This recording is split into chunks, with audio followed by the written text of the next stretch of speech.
Olá!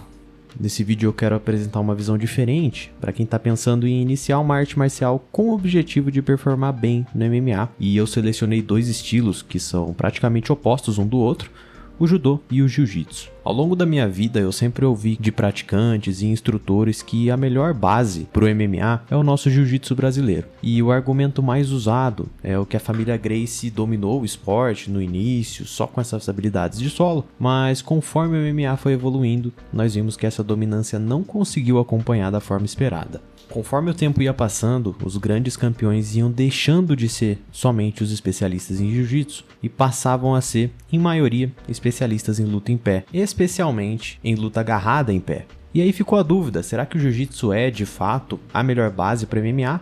Ou a modalidade somente apresentou uma pequena área que ainda não era explorada no mundo da luta? Depois de muito tempo pensando nisso, eu cheguei a uma conclusão e por isso eu decidi elaborar esse vídeo aqui para mostrar para vocês o porquê o judô seria uma melhor base para o MMA do que o jiu-jitsu.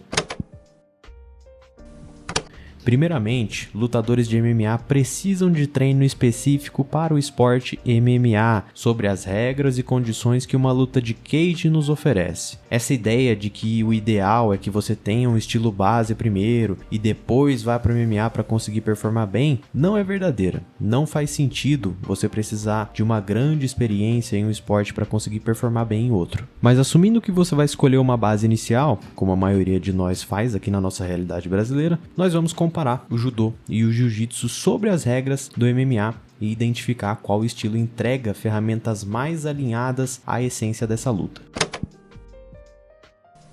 Vamos começar entendendo a natureza de uma luta de MMA. Esse esporte é o que mais se aproxima de uma luta real desarmada, isso porque ele permite contato completo em 3 áreas diferentes de luta, sendo elas trocação, luta agarrada em pé e luta agarrada no solo. Vamos para um exemplo mais claro. Uma luta de MMA sempre se inicia com a trocação em pé. E se houver uma grande disparidade de habilidade nessa área, eventualmente o mais habilidoso vai começar a impor pressão no jogo e fazer uma entrada de queda para subjugar o oponente, que é menos habilidoso, no chão, já que ali ele vai ter mais dificuldades em se proteger das pancadas que vêm de cima. Caso o mais habilidoso não faça isso, ou seja, não inicie uma queda e escolha ficar na trocação por estar vencendo, muito provavelmente o praticante menos habilidoso na trocação vai entrar em modo de sobrevivência e vai tentar uma queda com a intenção de inverter o jogo e, quem sabe, ganhar vantagem. Independente desses dois caminhos, o padrão é sempre o mesmo. Ambos buscam imprimir dominância na luta agarrada em pé, pois é dessa forma que você consegue escolher aonde você vai jogar. Um bom striker não consegue escolher ficar o tempo todo na trocação. Se ele não tiver uma boa defesa de quedas, eventualmente ele vai para o chão. Da mesma forma, um especialista em jiu-jitsu não consegue escolher lutar no chão o tempo todo se ele não tiver um jogo bom de quedas. Mas um excelente wrestler, por exemplo, pode escolher ficar na trocação se ele estiver confortável ou levar a luta para o solo se ele for ameaçado em pé. E é por isso que o pilar mais importante desse esporte é a luta agarrada em pé. Não é à toa que, ao longo da história do UFC, o evento produziu muito mais campeões wrestlers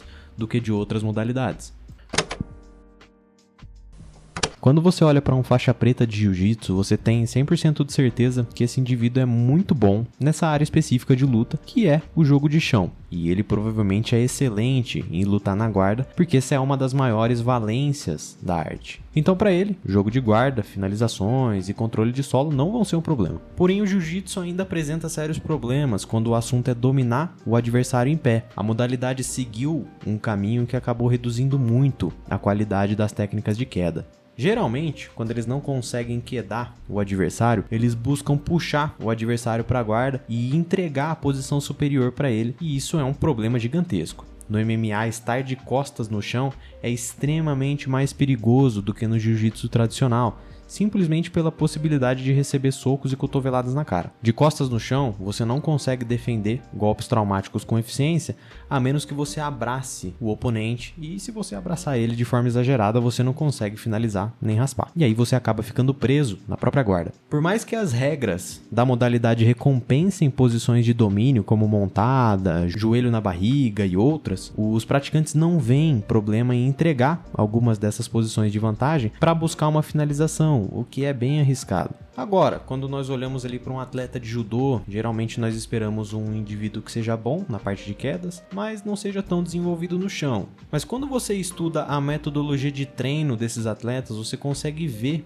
que a modalidade oferece ferramentas bem mais coerentes com uma luta de MMA. Em primeiro lugar, vem a mentalidade. Praticantes de judô odeiam ficar no chão, especialmente por baixo. Então é natural que eles assumam uma postura mais agressiva, sempre buscando dominância em pé e executando quedas oportunas, nunca aceitando posições passivas. Essa mentalidade obriga o desenvolvimento de força e capacidade de realizar múltiplas explosões musculares durante a luta, um tipo de condicionamento aí que é essencial para MMA. Comparado ao jiu-jitsu, os judocas eles não são tão versáteis jogando na guarda e aplicando finalizações, o que também é um grande problema, mas por conta das regras de competição, eles acabam superando em posições de domínio no topo, como o Kesagatame, Yokugatame e outras. Essas posições de domínio, tanto no jiu-jitsu quanto no judô, são excelentes para iniciar ground and pound, que é uma das ferramentas mais úteis na luta de chão do MMA. Além disso, quando eles fazem esse controle do adversário no chão, eles não abrem mão da posição por nada. Fica muito difícil de sair de baixo pela força que eles têm. Lembra que no MMA, ficar por baixo por muito tempo significa tomar pancada por muito tempo, e isso pode acabar com a luta. Os maiores problemas do judô no MMA são a ausência de chão, o kimono e a falta de pegada de perna. Podem parecer problemas grandes e de fato são, mas a curva para corrigir esses problemas é bem menor, visto que eles já sabem a parte mais difícil, que é o jogo de queda e o domínio em pé. Se você tirar o kimono, treinar mais chão e permitir de novo,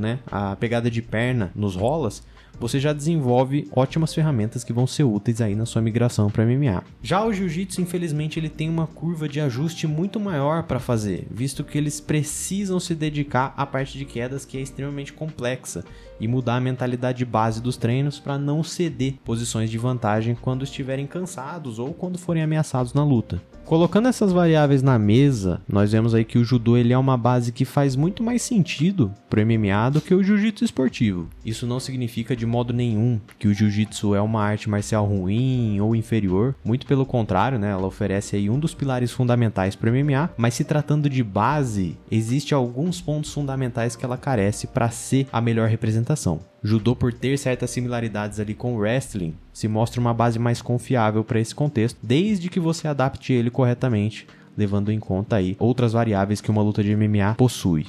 Então isso quer dizer que o judô é a melhor base para o MMA? Não, a única coisa que a gente está fazendo aqui nesse vídeo é comparar dois estilos ali que são bem conhecidos e bem difundidos no mundo. Se a gente for discutir a questão de qual é o melhor estilo base, a gente precisa analisar outros fatores e esse é um assunto para um próximo vídeo. Mas o que você acha?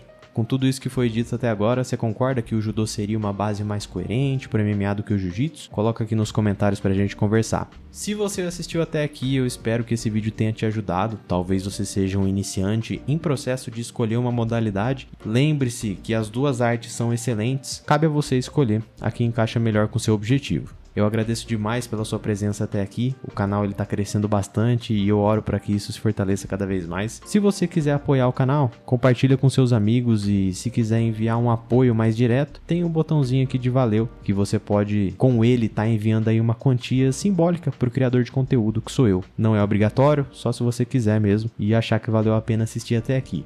Se você tiver alguma ideia de vídeo que você gostaria de ver, deixa aqui embaixo nos comentários. Eu sempre tento responder os comentários o mais rápido possível. E é isso.